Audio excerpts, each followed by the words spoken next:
This is a brand new Canyon Endurace on electric road bike. It's a German company's first e-road bike, and it promises a lot, and it has to, because as you probably know, e-bike sales are through the roof at the moment around the world, but especially here in Europe and the UK.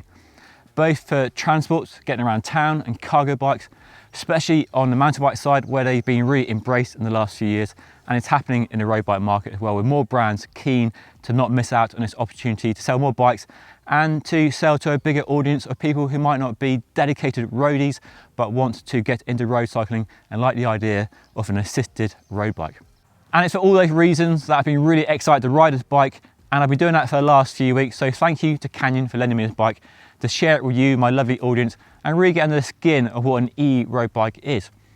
Now, it's not for me to stand here and say whether an e-bike is for you or not, or who they're for. You'll know if you're watching this whether you're an e-bike customer or not. But what Canyon has tried to do with this bike is make owning an e-bike more accessible by making it more affordable than most e-bikes in the market. So this model here costs £2,799 here in the UK, which, yes, is a lot of money, and it's more money than the regular bike it's based on due to all the technology inside it, but it's a lot more affordable than most e-bikes, which can easily cost £10,000, £11,000, £12,000 if you're prepared to spend that sort of money. With that killer price point then, it is clear Canyon are trying to make this bike accessible to appeal to a wider range of people. To look at the bike, the only thing that really gives it away is a fat down tube, and inside there is a Versur Elevation motor and battery. It provides up to 250 watts of assistance with 3 modes to choose from, which you select via the down tube port. And if you use that lowest mode, you can look at a range of about 90 kilometers. But range, as we'll talk about later, is something that's difficult to predict and put a precise figure on, because there's so many variables from rider weight, terrain, how you use the modes, your speed, and so on. The bike is based on the company's Endurace endurance road bike. So we're talking about relaxed angles, a tall head tube, a short top tube, a long wheelbase, longer on this bike due to longer chainstay to accommodate the special bottom bracket required for the Versur Elevation motor and battery. But the geometry is designed to provide a nice stable ride quality. And I've been riding it for the last few weeks, and it does deliver that predictable experience you get from an endurance bike. So very easy handling, nice calm steering, very relaxed at high speeds. I've taken on some light gravel as well due to wide tyres, and it's fine on light gravel and dirt. Just an easy riding bike. If you're new to cycling, you'll get on really well with this bike, and if you're more experienced, you'll definitely be at home on this bike. The size range goes from small to extra large. This, for reference, is a size medium, and I'm 5'11", and I find a size fine. I'm a medium on all Canyon bikes, whether it's an air road or an ultimate, and the ride experience on this has been as I would expect from a medium-sized Canyon. Because that's the one issue with buying direct from Canyon or any other direct sales brand. You can't swing a leg over the bike in a bike shop before you try it. But their size guide online is pretty on the money as well, so it's worth a good look at. So I know sizing is an issue, and getting the right size is important, of course, but hopefully when this coronavirus is in the rear view mirror, Canyon will start doing its demo days again, really popular demo days here in the UK, where you can get on a bike and ride it on a circuit at various places around the UK. Really good opportunity to try the bike before you buy it. So Canyon is currently offering just one single model in the range, so they're clearly dabbling a toe in the e-road bike market. I do expect the range to expand in the years to come. We'll probably see carbon models, aero models, so the range will get bigger. But for now, just one single model. So they really focus on providing an affordable, accessible bike, and it's a well-spec'd bike, and I'll just run through some of the details on the bike and my impressions from the last few weeks of using this bike. So we'll start with a drivetrain, and because you can't use a double chainring on the Versur Elevation motor, they use a single ring with a 48 tooth chainring, and then they're using Shimano's GRX gravel bike group set with a rear derailleur, brake levers and brake calipers, and an 1142 cassette on the back. And I found for my local riding, whether going up the steepest climbs or the fastest descents or on flat roads or undulating roads, that cassette with that 48 tooth chainring gives me all the range I need. So no problems on the steepest climbs, especially with the motor turned on, and then no problems on the fast descents.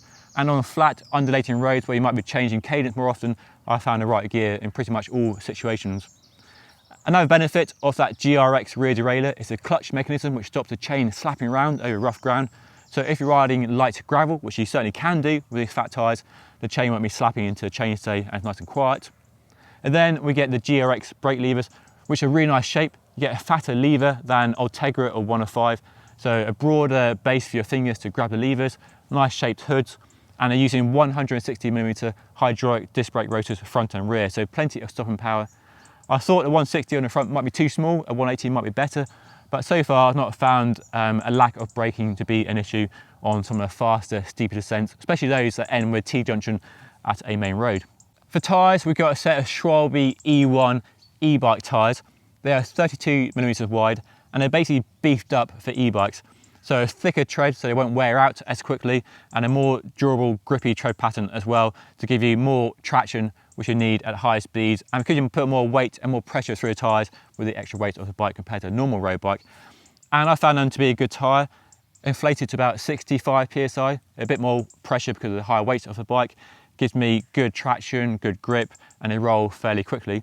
However, as nice as the tyres are, I'd like to see a wider tyre, because according to Canyon, the frame and fork would take a 35mm wide tyre, and when you've got the assistance of the motor, there's no penalty to go to a wider tyre, and the comfort, which we'll come into in a bit, could be improved by a wider tyre, allowing you to go to low pressure.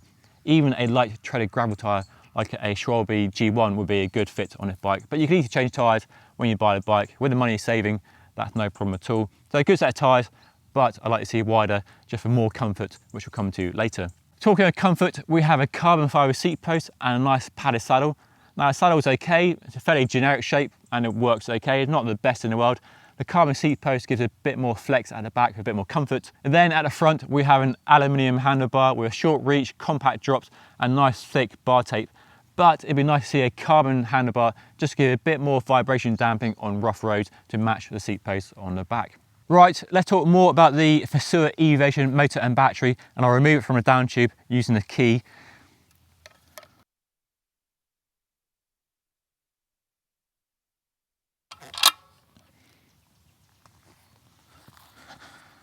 And this is the Versua drive pack, as they call it, comprising the battery, which you can actually remove. So that's the battery, and that at the bottom of this aluminium pipe is the motor, and that motor drives the cranks via a special rotating device on the bottom, which connects to a corresponding element in the bottom bracket, and that turns the cranks.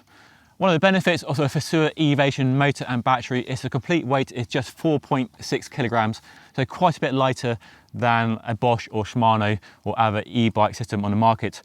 And that helps to build a lightweight bike, with this whole bike weighing about 15 kilograms. And some Versua e-Evasion equipped bikes out there weighing a lot less if you throw a lot of carbon at the bikes. So the weight or the lack of weight is a key benefit, which we'll talk more about later when we get to ride the bike. It's a 250 watt per hour battery, delivering via 3 modes up to 250 watts in the rocket mode, 210 watts in the river mode, and 100 watts in the breeze mode. In the breeze mode, 100 watts of assistance, you're looking at up to 90 kilometers of range, depending on variables, but that's Canyon's claim. I found doing a 2-hour ride with it in the highest mode, I can easily get 60 kilometers. So it really does depend on how you use it and how much you use the assistance, whether you have it on in the highest mode or have it turned off, and what your terrain is like, whether it's flat or very hilly. So it's a very compact unit, and on the end we've got a on-off button and a range indicator, and we have a 2-pin connector to charge it up, which takes about 3.5 hours, so overnight not a problem at all. And it's very easy to fit, which I'll hopefully demonstrate. So you put the end in there, and then it's a little bit stiff too. There we go.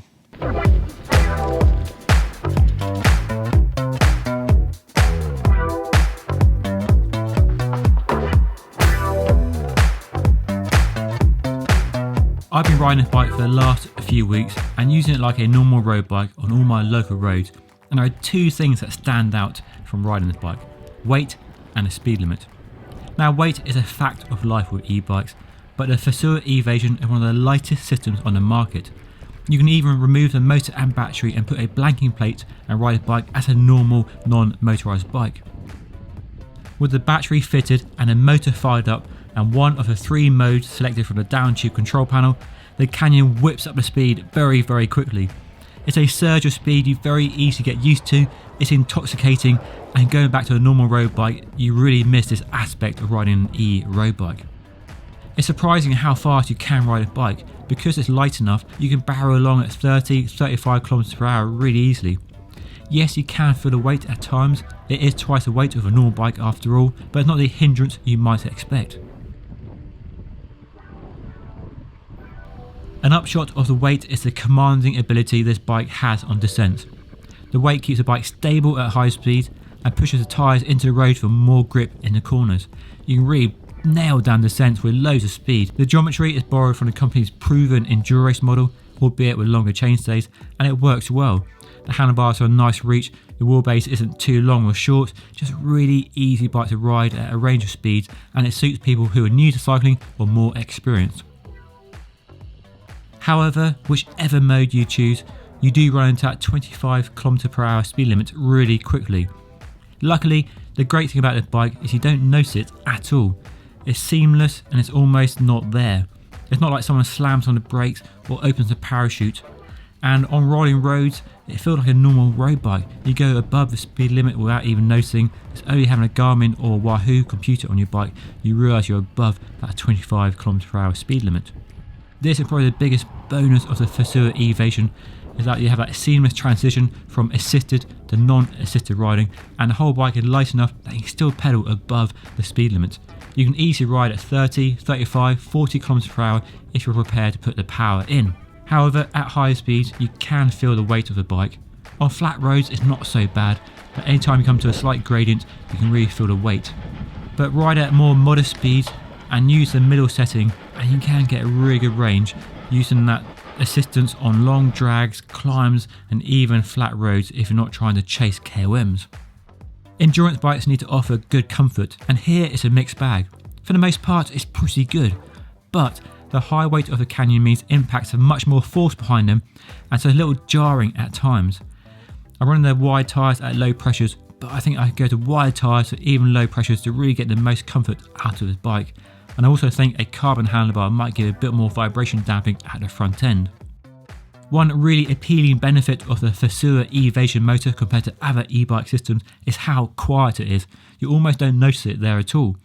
In low modes it's barely perceptible over the noise of the tyres and the wind, and only in the higher modes on a steep climb can you hear it whirring away. So largely speaking, I really like the bike, but there are a few quirks which I'll point out. Number one is needing a key to remove the battery, which is strange because you're not going to lock the bike up outside your office or leave it anywhere, it might get stolen. And who's going to steal the battery from your e-bike? I know batteries are expensive, about £300 for a replacement, but who's going to steal a battery from an e-bike? Maybe that's a problem that I'm not aware of. So that is a quirk. The other one is you have to remove the battery to turn it on and off. You can't turn it on via the control panel on the down tube.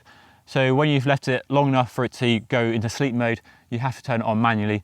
And if you're doing that on a daily basis, that is a little bit annoying in the long term. The control panel on the down tube is easy to use, but you can't see it when you're riding along because clearly it's obscured by the top tube.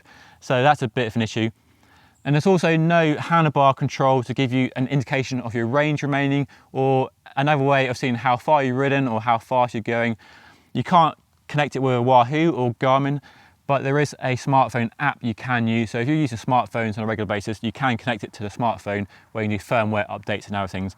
So in a way it's very simple, but it would be nice to have a more head-up display of what your range is without using the 5 LEDs on the panel. And then the other one, as I mentioned earlier, is wide tyres would unleash more comfort from the bike and more capability. There's clearance according to Canyon for 35mm wide tyres, so that would be nice to see. And also a carbon handlebar would give a bit more smoothness at the front. Okay, time for my verdict. And if you're in the market for an e-road bike, there are quite a few good choices, but this is probably one of the best value, best performance bikes you can currently get. So a killer price point, really smart design, really good spec. And the Versura Evasion motor works really well. It keeps the weights low, gives you good range depending on the motor you use, and it's seamless when you go beyond 25 km per hour, and it's really quiet too. There are a few quirks I'd like to see iron out in the future. A control panel on the handlebar, not have to remove it from the down tube to turn it on and off, but those are things I can live with.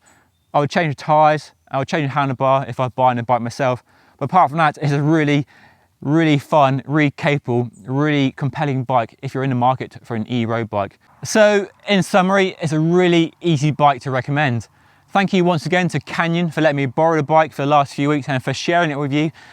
If you've got any questions, make sure you put them down below in the comment section and I'll do my best to answer them. But that's all for now. Make sure you keep liking, keep subscribing, keep watching, keep following me on Twitter and Instagram, and I'll see you all again soon. Take it easy.